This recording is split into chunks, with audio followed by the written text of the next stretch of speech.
గతంలో నేను జగన్మోహన్ రెడ్డి వదిలినటువంటి బాణాన్ని అని చెప్పిన షర్మిల ఇప్పుడు అదే బాణాన్ని అన్నపై ఎక్కుపెడుతోందా? రానున్న ఎన్నికల్లో ఆంధ్రప్రదేశ్లో జగన్మోహన్ రెడ్డిని ఓడించాలనే లక్ష్యంతో షర్మిల పావులు కదుపుతోందా?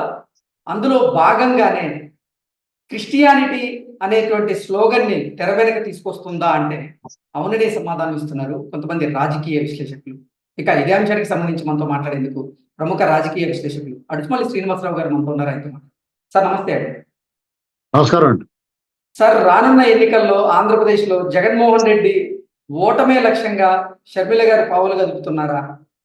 అందులో భాగంగానే క్రిస్టియానిటీ అనేటువంటి స్లోగన్ని ఒక అస్త్రంగా మలుచుకొని జగన్మోహన్ రెడ్డి మీద సంధించేందుకు షర్మిల ప్రయత్నం చేస్తున్నారా అంటే ఏం చెప్తారు సార్? చంద్రబాబు గారు అలాగే జనసేనాని పవన్ కళ్యాణ్ ఇప్పటి వరకు అంటే విమర్శించని విధంగా నిన్న షర్మిల గారు జగన్మోహన్ రెడ్డిని ఘాటుగా విమర్శించారు. ఈ పరిణామాలను ఎలా చూడవచ్చు సార్?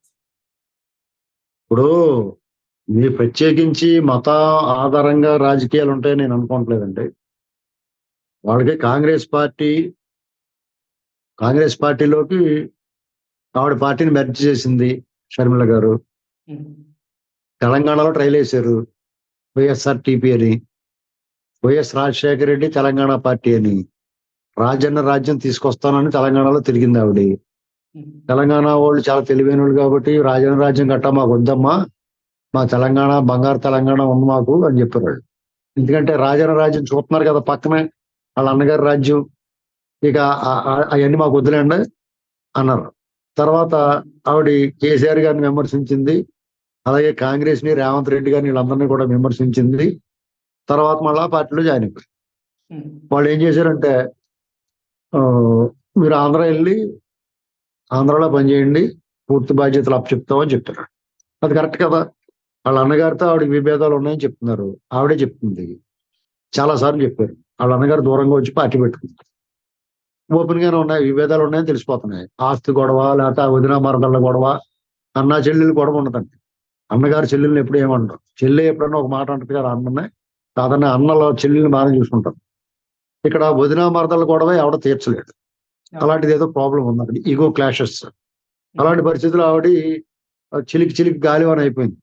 వాళ్ళు ఒకళ్ళు ఇక ముఖం చూసుకునే పరిస్థితి లేకుండా ఉంది. మొన్న ఇన్విటేషన్ ఇవ్వడానికి వెళ్ళినప్పుడు కూడా నిశ్చితార్థంలో కూడా సరిగ్గా కలిసినట్టు లేదు.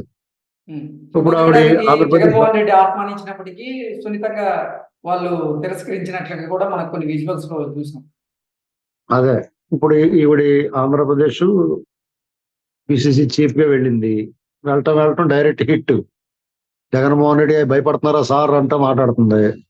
అంటే జగన్మోహన్ రెడ్డి గారు భయపడుతున్నారా అంటే, ఇప్పుడు ఎవరికన్నా కొంతమందికి అన్ని తెలిసినోడికి భయం ఉంటది, ఏమీ తెలియనోడికి ఏం భయం ఉంటుంది. ఇప్పుడు చిన్నపిల్లడు ఉంటాడు, ఆ నొప్పులు అవి ఉంటాయి. అంటే నేను ఇంకొకరితో పోల్చలేకుండా చెప్తున్నాను, చిన్నపిల్లడితో చెప్తున్నాను. అంటే ఆ యాక్చువల్గా ఆయన వేరే వాళ్ళతో పోల్చాలి, కానీ బాగోదులే మన ముఖ్యమంత్రి గారు కదా అని పోల్చట్లేదు. ఆ చిన్నపిల్లడు వెళ్ళి అక్కడ నొప్పి ఉంటది, అది తెలియదు, పట్టుకుంటాడు, కాలుతుందని తెలియదు కదా. అలాగా ఆయన ఈవిని చూసి ఏమి భయపడ్డాయి. ఎందుకంటే వాళ్ళు రిజర్వేషన్ లేకుండా పైకి పంపించేస్తారు కదా, వాళ్ళకి అంచేత ఆ భయాలు ఏమి ఉండవు వాళ్ళకి. వీళ్ళు ఓవర్ యాక్షన్ చేస్తే పైకి సైతం ఇచ్చేస్తారు దోకాణం.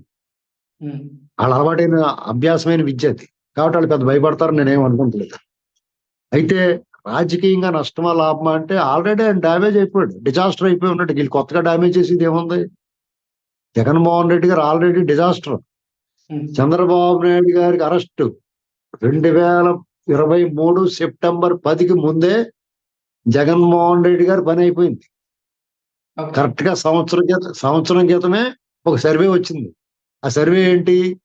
పట్టభద్రుల ఎమ్మెల్సీ ఎన్నికల ద్వారా రాష్ట్రంలో 108 నియోజకవర్గాలకు ఒక సర్వే.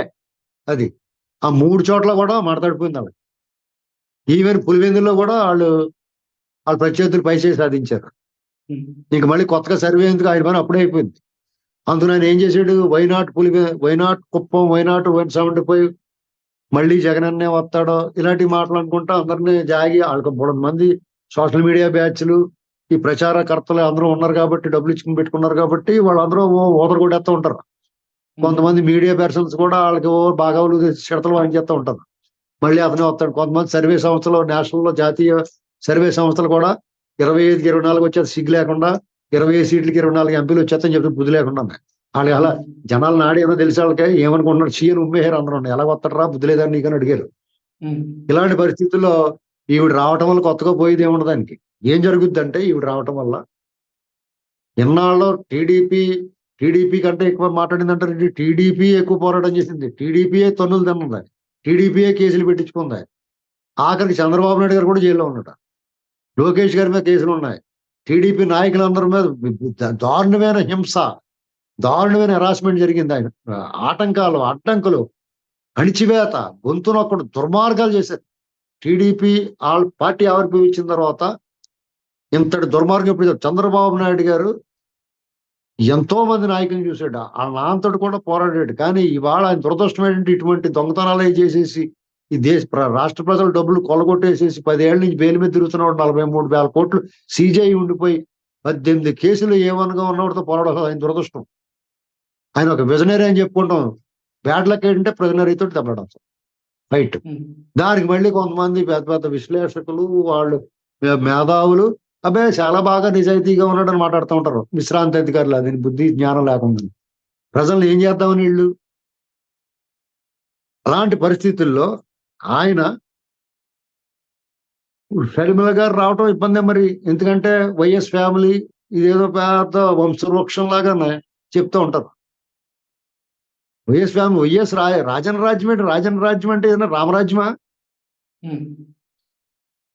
రాజన్న రాజ్యంలోనే అత్యంత దారుణాలు జరిగినాయి. సత్యం కంప్యూటర్స్ రాజు గారు రోడ్డు మీదకి వచ్చేసాడు, ముదికొండ కాల్పులు జరిగినాయి, రైతులు సంకెళ్ళు వేశారు, సోంపేట కాల్పులు జరిగినాయి, గంగవరం పోర్టులో కాల్పు, పేదల భూములు లాగేసుకున్నారు, లేపాక్షి భూములకు ఇంకా దిక్కుమొక్కలేదు, రైతుల దగ్గర 1,00,000కి 6,00,000కి లాగేసుకుని దాని మీద 500 కోట్లు అప్పు తీసేసుకుని అది చుట్టూరు కంచేసేసి ఎటు కాకుండా పోయి ఉన్నది అక్కడ. బ్రహ్మణి స్టీల్స్ ఇలాగా డే నైట్ పట్ట పగల దోపిడీ అంటారు దీన్ని.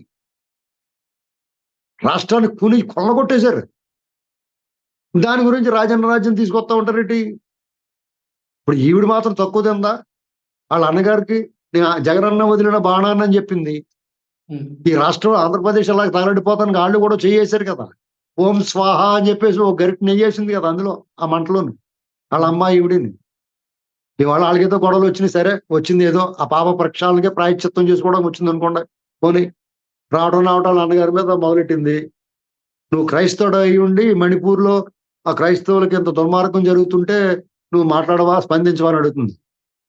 నువ్వు ఎక్కడో మణిపూర్లో క్రైస్తవుల గురించి మాట్లాడుతున్నావు, మరి ఆంధ్రప్రదేశ్లో మీ అన్నగారు రావాలి కావాలి అని ఎగిరి గొంతేసి ఆయన కోసం ప్రేమించి ఆయన ఆదరించి గౌరవించి గుర్తించిన ఈ దళిత సమాజం మీద జరుగుతున్న దాడులకి జవాబు ఎవరు చెప్తారు? వాళ్ళకి పదవులు ఇచ్చి అధికారాలు లాగేసుకుని వాళ్ళ మీద పెత్తనం చేస్తా మళ్ళీ పెత్తందారులకి పేదలకి పోరీడని సిగ్గు లేకుండా మాట్లాడుతున్న దానికి సమాధానం ఎవరు చెప్తారు? మాస్క్ అడిగిన పాపానికి ఒక దళిత వైద్యుడు డాక్టర్ సుధాకర్ని నడి రోడ్డు మీద కూర్చోబెట్టారు, ఆయన పిచ్చోడు చేసి చంపేశారు. ఇసుక అక్రమ రవాణాను అడ్డుకున్న ఒక దళిత యువకుడు శిరోమండనం చేశారు. అంతకన్నా దారుణం ఉంటుందా? ఒక వ్యక్తిని హెల్మెట్ లేదని కొట్టి చంపేశారు చీరాల్లో. ఒక మైనర్ బాలికని, 15 సంవత్సరాల మైనర్ దళిత బాలికని సామూహిక మానభంగం చేసి పోలీస్ స్టేషన్ ముందు పడేస్తే పోలీసు వాళ్ళు మొరెట్టుకుంటే పోలీసులు తిరిగి కొట్టారు. ఒకటా రెండా ఇలాంటి? ఇంత ఒక దళిత యువకుడిని డ్రైవర్ని చంపేసి ఇంటికి డెలివరీ ఇస్తే వాడు రోడ్డు మీద తిరుగుతున్నాడు. ఆ చంపేసిన నేనే చంపాను చెప్పాడు. సీఎం పక్కన కూర్చోబెట్టుకుంటాడు. వాడు స్వాగత సత్కారాలు చేస్తున్నారు. నువ్వు ఫస్ట్ ఇది కూడా అడుగు, హూ కిల్డ్ బాబాయ్? బాబాయ్ని ఎవరు చంపారు అడుగు. ఆ కేసు ఎందుకు రాంటున్నారు అడుగు. అసలు నీ మీద వచ్చిన ఆరోపణలు అక్రమాస్తుల కేసుల విషయంలో నువ్వు ఎందుకు తేల్చుకోవు? కోర్టుకు ఎందుకు హాజరవ్వని అడుగు. కోడికత్తిసిన ఆడు ఏం పాపం చేసాడు కుర్రాడు? వాళ్ళ నాన్న హయాంలో సత్యంబాబు, వీళ్ళ హయాంలో కోడికత్తిసీను, వీళ్ళు మళ్ళీ దళితులకి మేనమావ అని చెప్తాడు. ఇంతకన్నా కళ్ళ ముందు కనపడతా ఉంటే ఇంత దుర్మార్గం. అసలు వీళ్ళ ఫ్యామిలీ ఇప్పుడు ఆ ముళ్ళుని తీయడానికి ఈ ముళ్ళు ఉపయోగపడుతుంది కదా అని చెప్పి ఈ ముళ్ళు కూడా మంచిది కాదండి. ఇది ప్రమాదమే, ఈ ముళ్ళు కూడా ప్రమాదమే. ఈ రాష్ట్రానికి వాళ్ళ అవసరం లేదు. మనం వాళ్ళ అంశ, వాళ్ళ ఛాయ, వాళ్ళ నీడ పడకూడదు మన రాష్ట్రం మీద. ఓకే. ఇప్పుడు జగన్మోహన్ రెడ్డి గారు కూడా ఎవరున్నారు?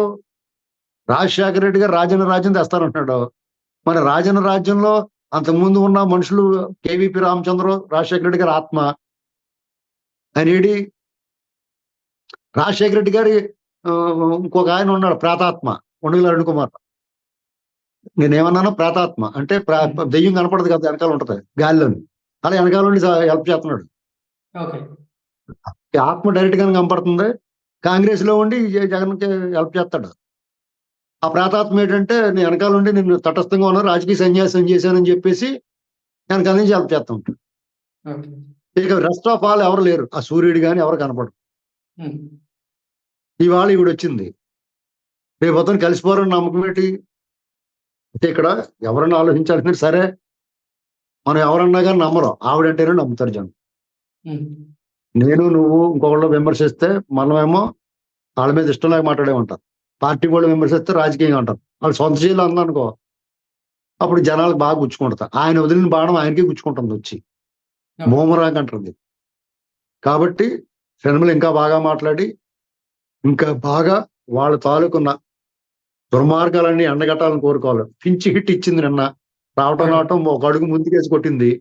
ఫ్రంట్ ఫుట్ వచ్చి కొట్టారంటారు కదా క్రికెట్ లో.